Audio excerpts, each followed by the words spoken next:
আপনাকে আমি আল্লাহকে হাজির নাজির জেনে বলে যাচ্ছি, আগামী কয়েকদিন কয়েক মাস আওয়ামী লীগ তার পজিশনে যাবে।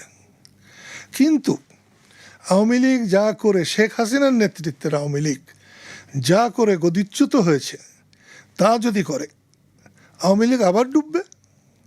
আজকের বিএনপি তারাও যদি শেখ হাসিনার নেতৃত্বে যেভাবে সরকারটা চলেছিল সেইভাবে চলে তাহলে তারেক রহমানের সরকারও ডুববে।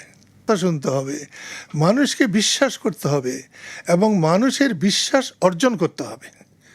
আমরা পাকিস্তান আমলে কোনো ঝগড়াঝাটি হলে, কোনো সালিশ বিচার হলে আমরা কিন্তু মুসলিম লীগের লোককেও বিচারক মানতে কোনো দ্বিধা করতাম না এবং তাদের অবিচার হতো না, ন্যায় বিচার হতো।